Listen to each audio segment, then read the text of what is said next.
Mission life P3 की अवधारणा को मजबूत करेगा। P3 यानी प्रो प्लेनेट पीपल।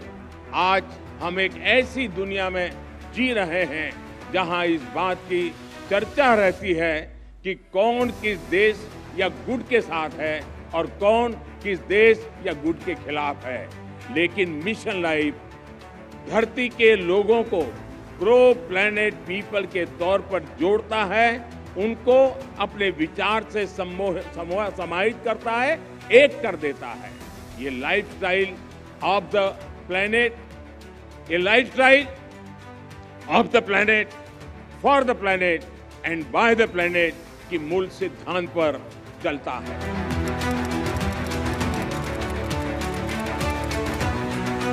2014 के बाद से ग्रीन एनर्जी को लेकर भारत का कमिटमेंट और भारत के प्रयास पूरी दुनिया को देख रहे हैं। बीते 9 वर्षों में भारत में रिन्यूएबल एनर्जी कैपेसिटी करीब 70 गीगावाट से बढ़कर करीब 170 गीगावाट हो चुकी है। इसमें भी सोलर पावर कैपेसिटी 20 टाइम्स से ज्यादा बढ़ी है। आज भारत विंड पावर कैपेसिटी के मामले में दुनिया में चौथे नंबर पर है। हम इस दशक के अंत तक 50% नॉन फॉसिल फ्यूल कैपेसिटी का लक्ष्य लेकर चल रहे हैं।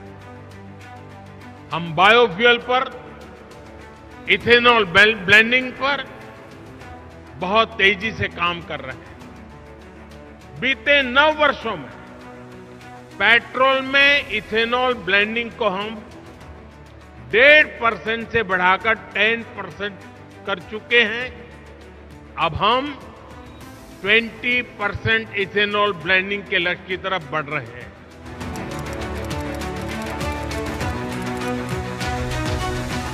फ्रेंड्स, बायो एनर्जी के क्षेत्र में भी हम तेजी से आगे बढ़ रहे हैं। पिछले साल अगस्त में हमने एशिया की पहली 2G इथेनॉल बायो रिफाइनरी की स्थापना की।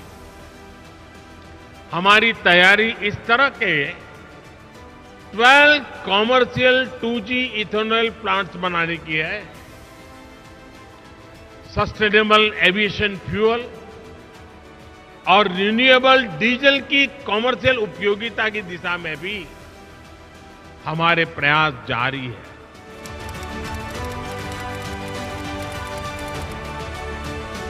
साथियों, ये बात सही है कि जब प्रकृति और पर्यावरण का संरक्षण होता है तो हमारा भविष्य भी सुरक्षित होता है। विकास और समृद्धि के रास्ते भी खुलते हैं। कूनो नेशनल पार्क में जब चीता फिर से दौड़ेंगे तो यहां का ग्रासलैंड इकोसिस्टम फिर से रिस्टोर होगा, बायोडायवर्सिटी और बढ़ेगी। आने वाले दिनों में यहां इको टूरिज्म भी बढ़ेगा। यहां विकास की नई संभावनाएं जन्म लेगी, रोजगार के अवसर बढ़ेंगे। देश में प्रकृति और पर्यावरण के दृष्टिकोण से जो एक और बड़ा काम हुआ है वो है वेटलैंड का विस्तार। भारत ही नहीं, पूरी दुनिया में करोड़ों लोगों का जीवन और उनकी जरूरतें वेटलैंड इकोलॉजी पर निर्भर करती है। आज देश में 75 वेटलैंड्स को रामसर साइट्स के रूप में घोषित किया गया है, जिनमें 26 साइट्स पिछले 4 वर्षों में ही जोड़ी गई हैं। देश के इन प्रयासों का प्रभाव आने वाली सदियों तक दिखेगा और प्रगति के नए पथ प्रशस्त करेगा। साथियों, आज हमें वैश्विक समस्याओं को, समाधानों को और यहां तक कि अपने जीवन को भी होलिस्टिक वे में देखने की जरूरत है।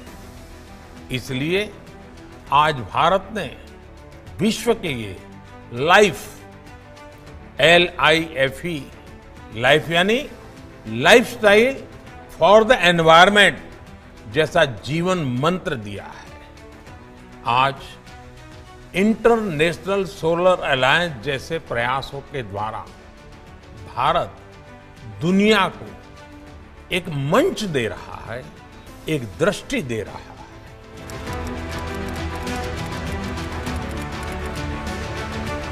अब आप देखते हैं टेक्नोलॉजी का उपयोग हो रहा है। परिवेश पोर्टल आप सबने देखा होगा। परिवेश पोर्टल पर्यावरण से जुड़े सभी तरह के क्लियरेंस के लिए सिंगल विंडो माध्यम बना है। ये ट्रांसपेरेंट भी है और इससे अप्रूवल के लिए होने वाली भागदौड़ भी कम हो रही है। 8 साल पहले तक एनवायरमेंट क्लियरेंस में जहां 600 से ज्यादा दिन लग जाते थे, याद रखो दोस्तों, पहले 600 दिन से ज्यादा समय लग जाता था क्लियरेंस में। आज टेक्नोलॉजी की मदद से उससे ज्यादा अच्छे ढंग से, साइंटिफिक तरीके से काम होता है और सिर्फ 75 दिन के अंदर काम पूरा हो जाता है। पर्यावरण स्वीकृति देने में हम नियमों का भी ध्यान रखते हैं और उन क्षेत्रों के लोगों के विकास को भी प्राथमिकता देते हैं। यानी ये इकोनॉमी और इकोलॉजी दोनों के लिए विन विन सिचुएशन होती है।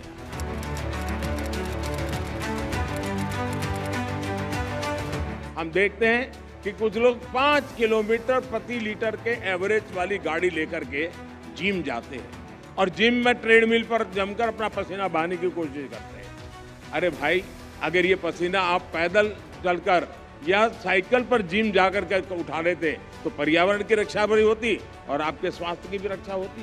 भारत में हमने कुछ साल पहले देशवासियों से ज्यादा LED बल्ब इस्तेमाल करने के लिए आग्रह किया था। मकसद ये था कि लोग को बिजली का बिल कम हो, बिजली का कम खर्च हो और पर्यावरण की भी रक्षा हो। सरकार ने LED बल्ब की एक योजना शुरू की और देश का प्राइवेट सेक्टर भी इसमें भागीदार हो गया।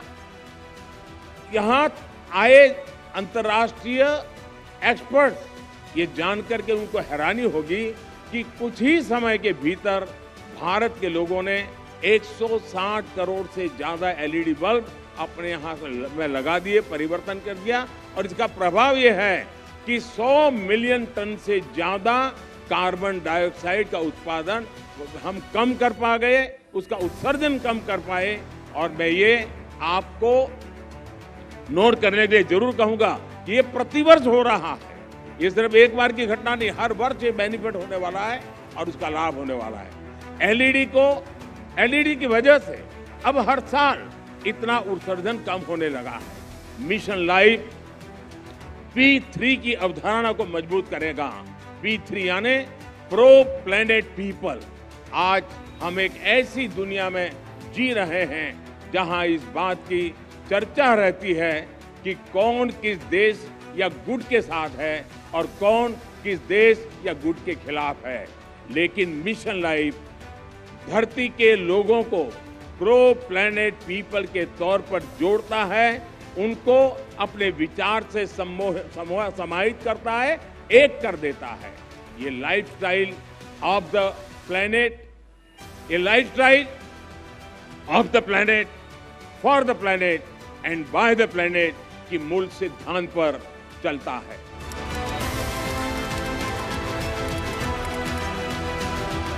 आज पूरे देश में गोवर्धन योजना भी चल रही है। ये गोबर सहित खेती से निकलने वाले कचरे को कंचन में बदलने का अभियान है। हमारे जो डेयरी प्लांट है वे गोबर से पैदा होने वाली बिजली से ही चले, इसके लिए भी प्रयास किए जा रहे हैं।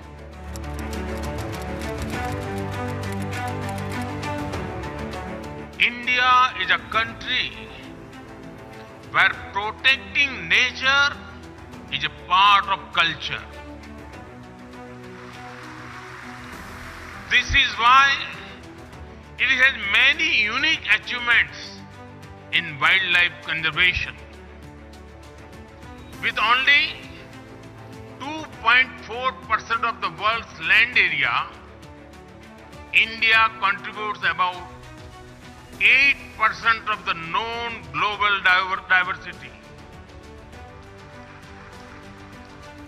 India is the largest tiger range country in the world. With nearly 30,000 elephants, we are the largest Asiatic elephant range country in the world.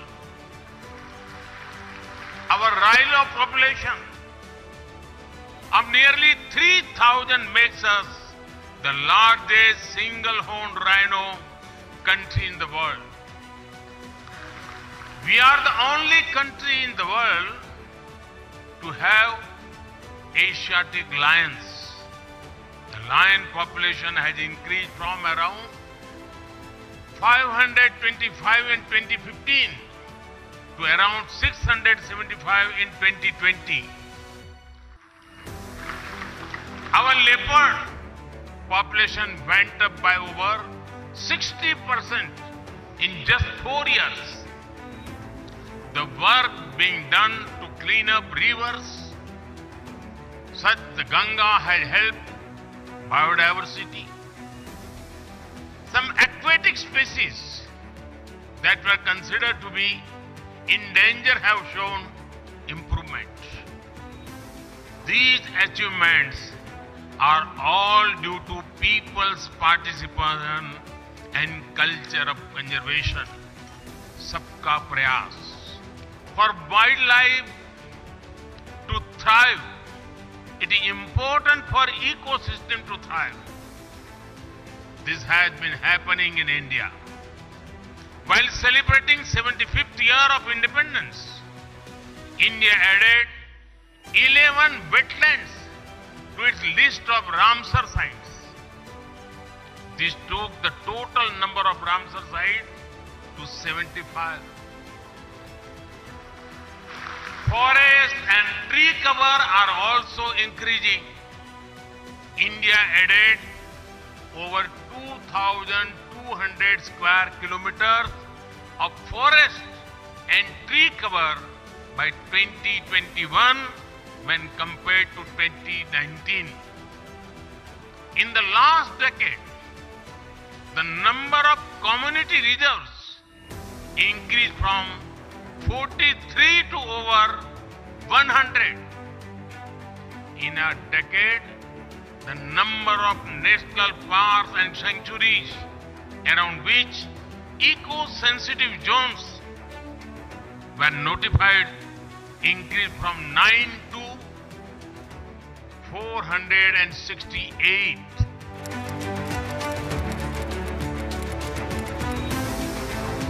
Green growth और एनर्जी ट्रांजिशन के लिए भारत की रणनीति के 3 मुख्य स्तंभ रहे हैं।